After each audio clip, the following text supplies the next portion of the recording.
All right, let's hit our week 17 hot read before we get out of here. And of course, a word of caution, be careful with your hot reads. Don't be putting too many units out here on these lines early. We're seeing these last couple of weeks, all the COVID news, guys coming and going. I know I will be playing pretty cautiously here. I'll probably do half units on these, but there's still some value early. So we've got a couple of picks here. What's your first hot read for next week? Look, I'm going to go with the Las Vegas Raiders. It's ugly. They're getting +9. Look, this Colts team really hasn't impressed me too much. I just think this is way too many points. I think this should be around 7.5. So at 9, I'm rolling with it. Yeah, it's a high line. The Colts have been very good, but it's hard to get much hard to get much more value than the Colts are right now. Like we know that their teams get overinflated on these lines, and yeah, it's a playoff possible game here. The Colts are not necessarily in yet.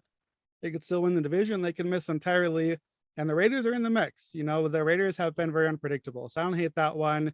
I'm going back to the well with like my 700th time this season. I'm taking the Pittsburgh Steelers in an underdog spot. It's Monday night next week. Browns at Steelers.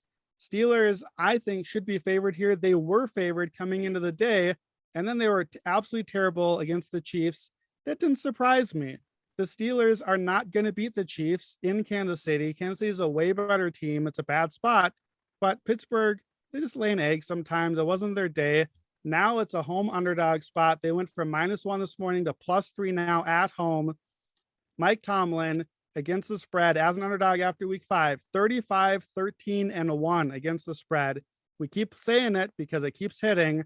And if you add in a home game, home underdog week 5 or forward, 12-2-1 against the spread for Mike Tomlin. This is a great spot. Cleveland's not good. Like Cleveland ran the ball. They should be able to run a lot on Pittsburgh. It's scary, but Pittsburgh finds a way in these home underdog spots. Kevin Stefanski is 1-9 against the spread in the division. I have to take the trends. I have to take the Pittsburgh underdog spot here. Oh yeah, I'm not mad at that at all.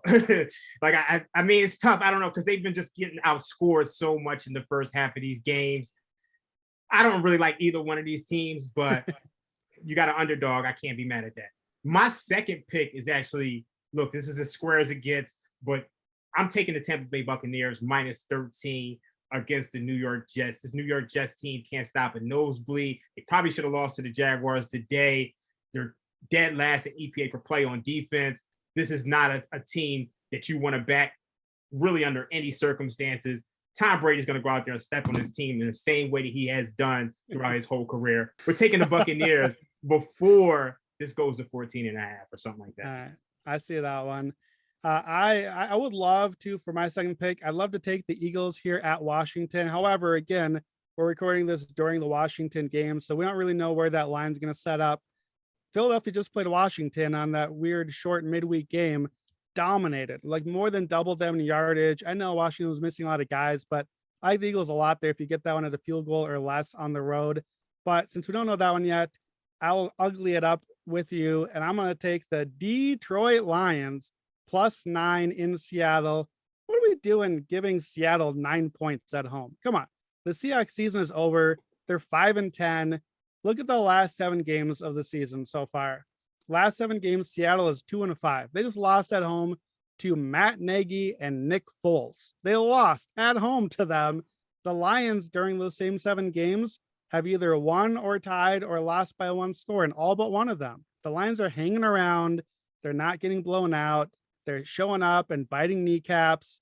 And I think the Seahawks kneecaps are ready for biting in this one. So I'll take the Lions +9. I can't believe we're getting so many points for Seattle here. This team is done. Yeah, this team is done. I'm surprised they actually haven't shut Russell Wilson down at this point.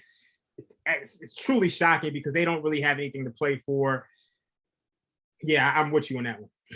Might be Russell Wilson's last home game ever in Seattle, depending on how this offseason goes. So that does make me a little hesitant, but then again, weird things happen, Seattle home game. So we'll see what we get there.